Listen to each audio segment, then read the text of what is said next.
Jisoo couldn't sleep. She sat in her small office at the UN headquarters, staring at the screen that showed message after message from New Petra. Each one was more desperate than the last. Day 47, she read aloud to herself. The things came, again last night. They took 3 more people. We don't understand what they want. Jisoo had been working as a humanitarian coordinator for 8 years. She'd seen famines, earthquakes, and wars. But this was different. This was 12 light years away from Earth, on a planet that was supposed to be safe. New Petra was supposed to be humanity's success story. When they found rare Earth minerals on Kepler 442b, the mining colony was set up as a beacon of human achievement. 2,000 people had volunteered to leave Earth forever, to build a new life among the stars. Now they were trapped, and Jisoo was their only hope. The latest message made her stomach churn. It was from Dr. Minjun Han, the colony's chief scientist. His voice was tired, scared. Jisoo, if you're still receiving these messages, please listen carefully. We need help, but not soldiers, not weapons. These beings, they're not trying to kill us, at least I don't think they are. They take people during the night, but they bring them back changed. Not hurt, just different. They stare at things we can't see. They speak words we don't understand. Jisoo paused the message and rubbed her eyes. The UN had been debating what to do for weeks. The colony was too far away for a quick rescue. Any ship they sent would take months to reach New Petra. She started the message again. Yesterday, they took my daughter Yunha. She's only 6 years old. When they brought her back this morning, she drew pictures of our planet, but not as it is now. She drew it dying. The seas were dark, the sky was red. She kept saying, help them, over and over. I don't know what she meant. Jisoo's hand started to shake. She had recommended New Petra for colonization. She had told the families it would be safe. Another message came through. This one was from Taehyung Park, the colony's engineer. The beings appear every night now. They don't hurt us, but we can't leave our homes. We're running low on food. The mining equipment is breaking down and we can't fix it while these things are around. Please send a rescue ship. Send medical supplies. Send anything but weapons. I don't think weapons will help us. Jisoo saved the message and leaned back in her chair. She thought about her own family on Earth. Her daughter was the same age as Yunha. What would she do if her child was in danger? The door to her office opened, and her assistant walked in. The council wants to see you, he said. They're meeting in conference room 7. Jisoo nodded and gathered her files. She knew what the council would want to discuss. They would want to send soldiers. It's what they always did when there was a problem. As she walked down the hallway, she thought about the children on New Petra. Yunha drawing pictures of a dying planet. What could that mean? The council room was full of smoke and tension. General. Young-hoon Kim sat at the head of the table, looking stern. Admiral Soyeon Lee was next to him, tapping her fingers on the table. Dr. Park, the general said as Jisoo entered. We've been reviewing the situation on New Petra. We need to act quickly. Jisoo sat down and opened her file. The colonists are clear about what they need. They want rescue ships, medical supplies, and food. They specifically said not to send weapons. Admiral Lee laughed bitterly. They're scared, Dr. Park. Of course, they don't want weapons, but these entities, whatever they are, they're hostile. We need to send in Marines. But the messages don't suggest hostility, Jisoo argued. They say the beings bring people back unchanged. They don't hurt anyone. General Kim slammed his hand on the table. They're taking people. That's hostility enough. Jisoo thought about Una's drawings, about the colonists begging for help, not war. What if we're misunderstanding the situation, she asked quietly. What if these beings aren't the enemy? The room fell silent. Everyone stared at her. What do you mean? Admiral Lee asked. Jisoo took a deep breath. The colonists mentioned that the beings show them things, visions. What if they're trying to communicate something important? What if they're trying to warn us? General Kim shook his head. That's speculation, Dr. Park. We deal in facts. The fact is, our people are in danger. We send in the Marines. As the meeting continued, Jisoo felt a growing sense of dread. She remembered Yuna's drawing of a dying planet. What if the beings were trying to save the colonists, not harm them? But she was just one voice against many. The decision had already been made. 50 Marines would be sent to New Petra within the week. Jisoo left the meeting feeling defeated. As she walked back to her office, she stopped by the window and looked up at the stars. Somewhere out there, people were begging for salvation. And humanity was sending soldiers. The war room smelled of old coffee and stress. General Ji-hoon Kim stood at the center, watching the holographic display show the distance between Earth and New Petra. The numbers were staggering. 12 light years, 70 trillion miles of empty space. "Sir, the transport ships are ready," Captain Woo Jin-young reported. "We can launch within 48 hours. Kim nodded, but his mind was elsewhere. He'd served in 3 interplanetary conflicts, but nothing like this. Usually they knew who the enemy was. This time, they barely knew what they were fighting. Around the table sat the Colonial Defense Council, 5 people who would decide the fate of 2,000 colonists. Admiral Hyung Sim shuffled through reports, her weathered face showing years of difficult decisions. Beside her, Director Kyungmi Choi from Colonial Affairs kept checking her tablet for updates from New Petra. "Show me the latest message again," Kim ordered. The hologram changed to show Dr. Min Jun Han's tired face. Everyone had seen it dozens of times, but Kim wanted to be sure.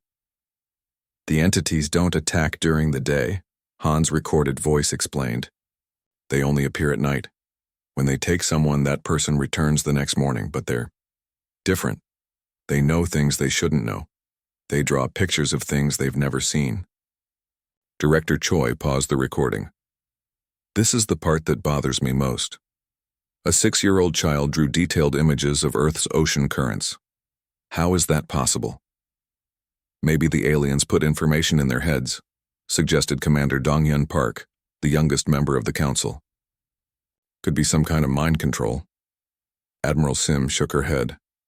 "The colonists don't act controlled. They're scared, but they're still thinking for themselves. If it was mind control, would they be asking for help?" Kim studied the tactical display. 50 Marines seemed like a small force, but it was all they could spare. Colony ships were expensive, and the defense budget was already stretched thin. "What about Dr. Mina Lee?" asked Director Choi. "She volunteered to join the mission. We should take her." "An exobiologist," Commander Park scoffed. "We need fighters, not researchers." "The colonists specifically asked for no weapons," Admiral Sim reminded them. "Maybe they know something we don't." Kim turned to face his advisors. "Here's what we know. Our people are trapped. These beings are taking them. We don't understand. Why? Every day we wait, more colonists disappear." The room fell quiet. Everyone understood the weight of the decision.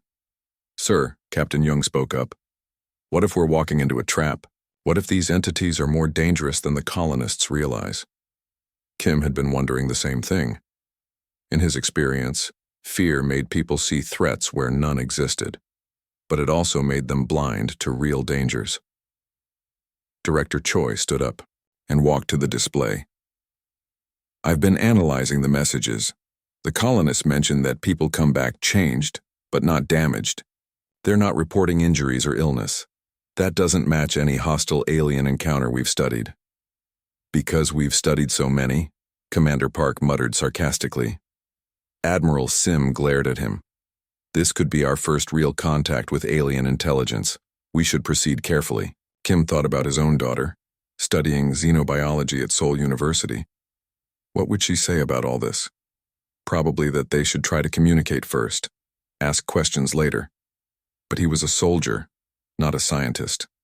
His job was to protect human lives. "The miners came to that planet for its resources," he said slowly. "What if they disturbed something that should have been left alone?" The question hung in the air like smoke. Captain Young pulled up another report.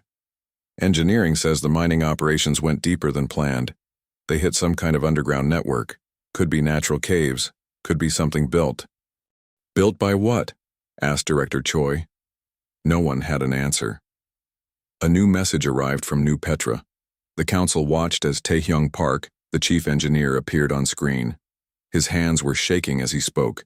The entities left something for us near the mine entrance. It looks like art or maybe a map. We're not sure. Dr. Han thinks it's a message, but we can't understand it. Please hurry. More people are being taken each night. The transmission cut out. Kim made his decision. We go with the original plan. 50 Marines, standard equipment. Dr. Lee comes with us. Maybe she can figure out what these entities want. Admiral Sim nodded. Rules of engagement? Defensive. Only. We're there to rescue people, not start a war. Kim paused. But if these things threaten our people? He didn't need to finish. Everyone understood. As the meeting ended, Kim stayed behind. He looked at the star chart showing Earth and New Petra, two tiny dots connected by an impossibly long line. His assistant found him there an hour later. Sir, Dr. Lee is asking about the mission parameters. What should I tell her? Kim sighed. Tell her to pack for a long trip, and tell her to bring everything she knows about first contact protocols. The assistant left, and Kim was alone again with the stars. Somewhere out there, people were begging for salvation. Tomorrow, he would send them soldiers. He hoped it was the right choice. The UNSF Meridian cut through the darkness of space like a silver arrow. Inside, 50 Marines checked their weapons, while Dr. Mina Lee stared at the approaching planet through the observation deck. After 3 months of travel, they were finally here. Looks peaceful enough, Sergeant Hyojin Nam commented, joining her at the window. Kepler 442b hung before them like a blue-green marble, its 2 moons casting silver light across the surface. Captain Yoon Choi's voice crackled through the speakers. All hands, prepare for landing. We'll be on the surface in 30 minutes. Dr. Lee had spent the entire journey studying the messages from New Petra. Something didn't add up. If these entities were hostile, why hadn't they simply killed everyone? Why the elaborate nightly visits? The landing was smooth, despite the wind that howled across the rocky plains. The habitat dome of New Petra rose from the ground like a giant bubble, its lights dim but steady. Everything looked normal from the outside. Readings are strange, reported Lieutenant Sang-Hoon Yu from the scanner station. Life signs inside the dome, but they're all clustered in the center. No movement near the outer areas. Captain Choi ordered a careful approach. The Marines moved in formation, weapons ready but not aimed. Dr. Lee followed behind, carrying her scientific equipment and a small recorder. The entrance to the dome was sealed, but not locked. The inner airlock cycled them through, and they stepped into New Petra for the first time. The colony was silent. Sergeant Nam's voice was barely a whisper. Sir, this feels like a ghost town. They moved through empty corridors, past closed doors, and darkened windows. The only sound was their own footsteps echoing off the metal walls. Wait, Dr. Lee said, stopping suddenly. Do you hear that? Everyone froze. In the distance, very faintly, they could hear voices. Not panicked voices, not cries for help, just talking, like people having a normal conversation. Captain Choi led them toward the sound. It grew louder as they moved deeper into the dome toward the central plaza. The voices were coming from there. What they found defied explanation. The colonists were there. All of them. About 2,000 people sitting in circles on the ground, talking quietly among themselves. Some were drawing in the dirt with their fingers. Others were sharing food. A few children played with simple toys. But their eyes were different.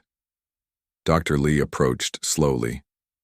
She recognized Dr. Min Jun Han from his messages, but he looked different in person.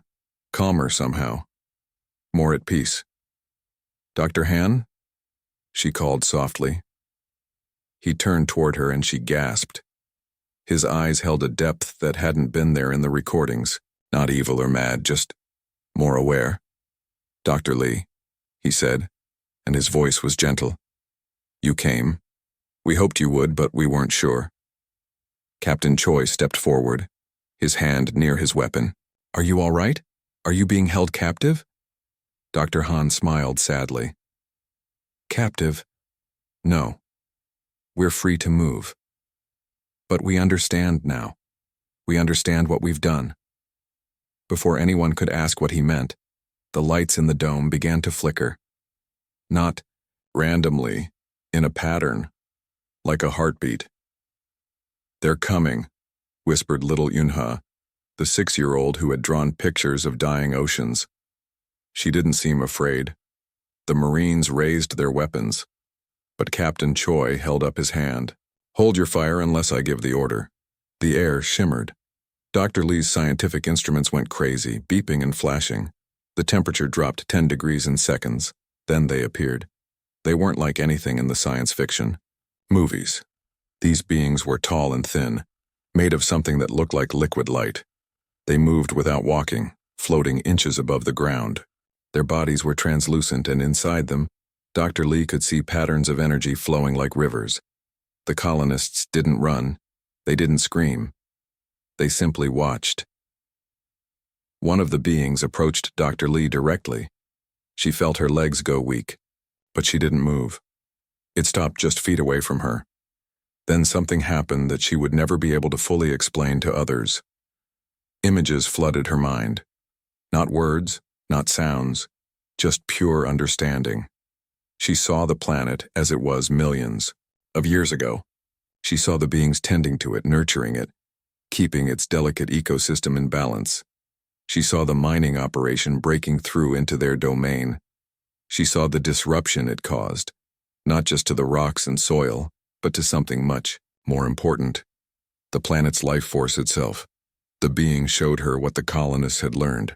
That Kepler 442b wasn't just a planet with valuable minerals. It was a living system, and the beings weren't aliens. They were its guardians. The mining had damaged something that couldn't be fixed with human technology. The vision ended, and Dr. Lee stumbled backward. Captain Choi caught her arm. What happened? Are you hurt? She looked at him with tears in her eyes. They're not trying to hurt us. They're trying to save us.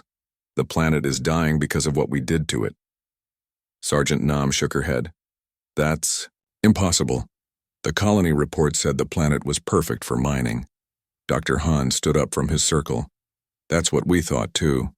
But we were wrong. These beings have been showing us the truth. The planet's ecosystem is connected in ways we never imagined. When we started mining, we broke something essential. Captain Choi looked around at his Marines, then at the colonists, then at the glowing beings who waited patiently. This wasn't what anyone had expected. So what happens now, he asked. Dr. Lee wiped her eyes. Now we try to understand, before it's too late. Dr. Mina Lee sat cross-legged on the floor of the laboratory, a strange device humming on the table before her.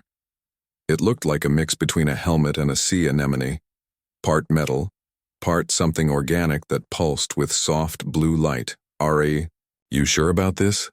Captain Yoon Choi asked for the 10th time. We don't know what this thing will do to your brain. Mina nodded, trying to hide her fear. 3 days had passed since first contact, and they were no closer to understanding the beings. The colonists could only share fragments of what they'd learned during their nightly experiences. It's our best chance, she said. The beings made this for us. Dr. Han says it helps with the translation process. Dr. Min Jun Han stepped forward, his eyes still holding that strange depth. When they take us at night, we don't speak with words. We share experiences, memories. This device helps humans handle that kind of communication. Sergeant Hyejin Nam crossed her arms. And if it fries her brain? Then at least we'll know not to let anyone else try it, Mina replied, attempting a weak smile. Captain Choi sighed. Dr. Lee, if you feel anything wrong, anything at all, you tell us immediately. Mina lifted the device and placed it on her head. It was surprisingly light, and it felt warm against her skin. For a moment, nothing happened. Then the world exploded into color and sensation. She was flowing, through the planet's crust. She could see the network of tunnels and chambers that honeycomb the ground beneath New Petra. But these weren't just empty spaces. They were alive, pulsing with energy that connected everything on the planet.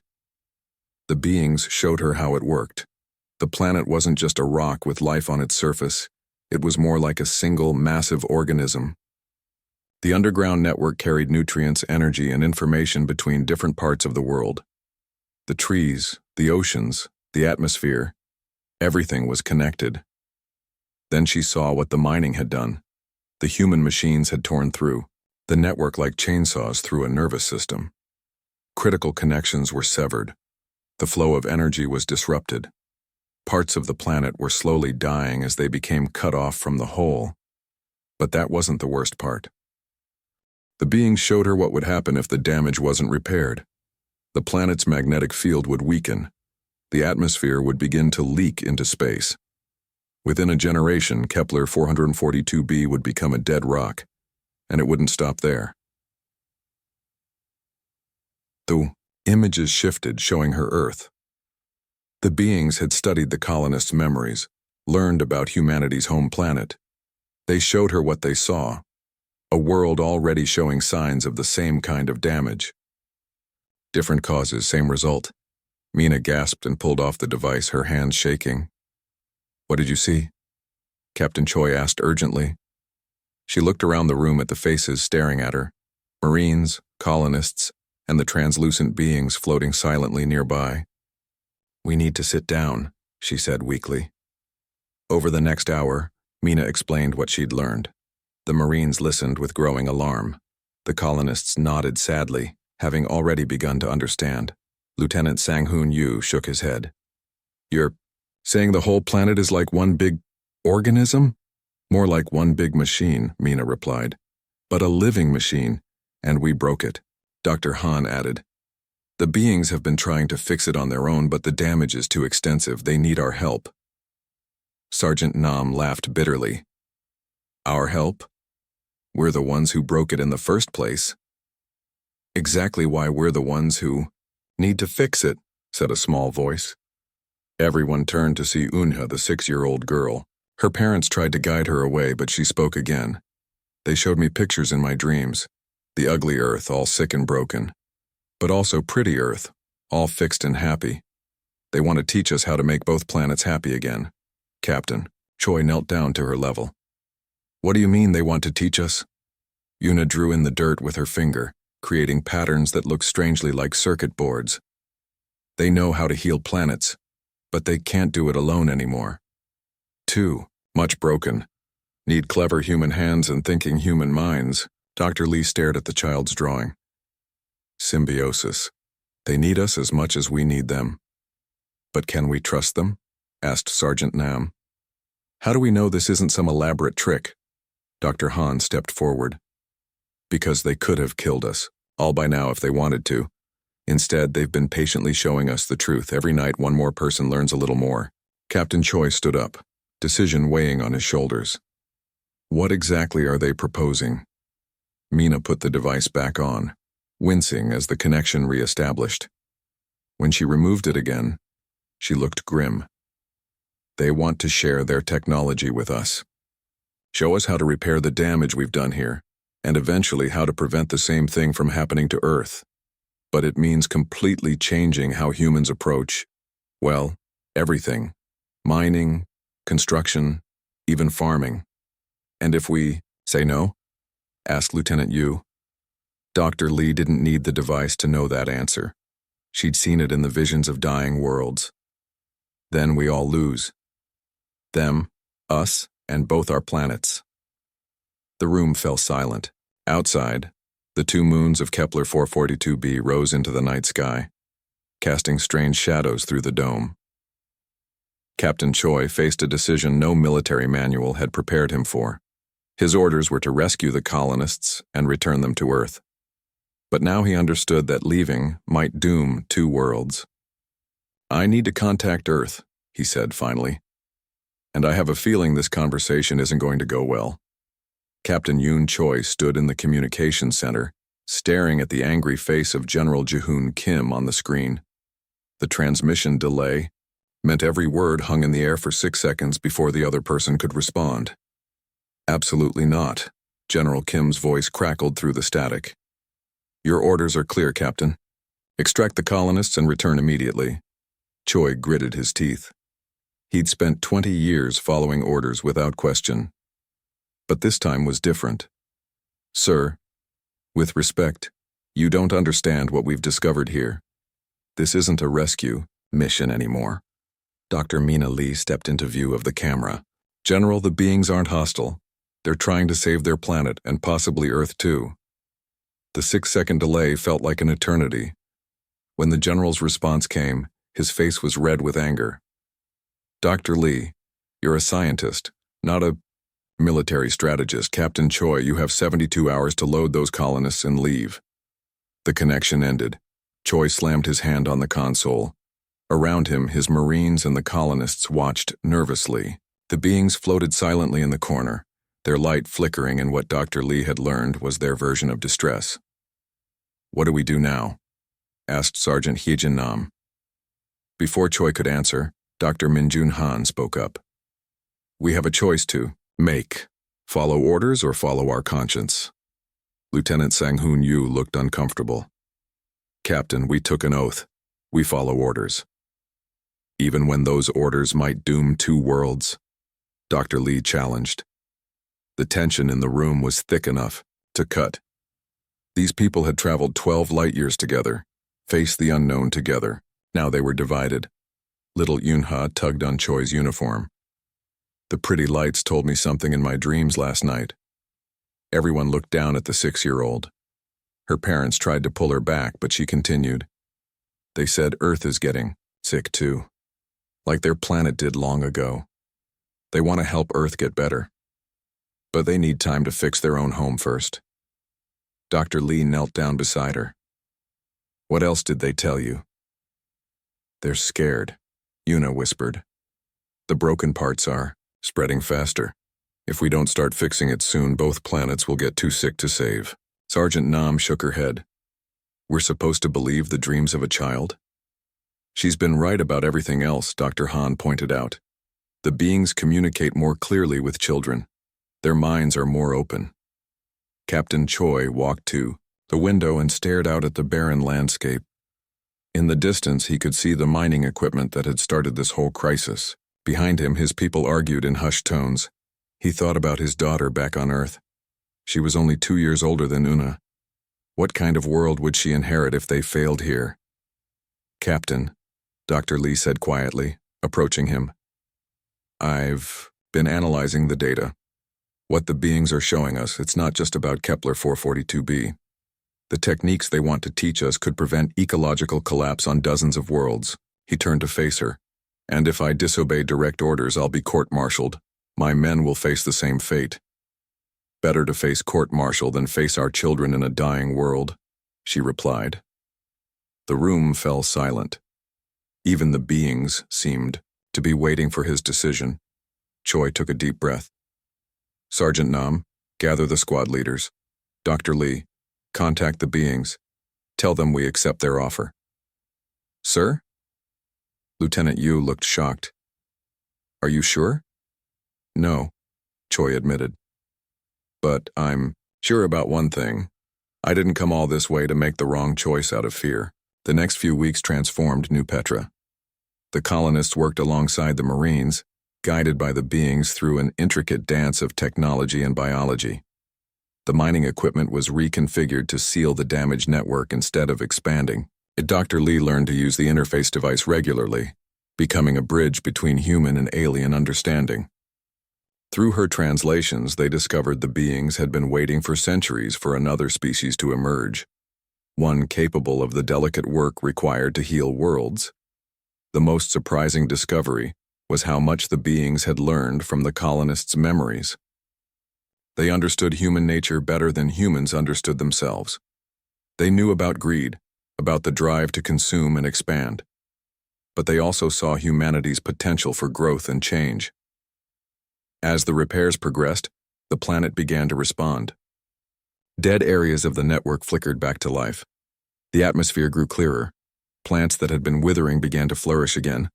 General Kim sent more threatening messages, but Choi had disabled the long-range communications. They would face the consequences when they returned to Earth, if they returned at all. Dr. Sumi Park received a data package 6 months later. It contained everything Captain Choi's team had learned, along with a simple message. The choice is now yours. Earth's leaders faced the same decision that had confronted Captain Choi. Some called for immediate military action against the rogue colony. Others saw an opportunity that couldn't be ignored.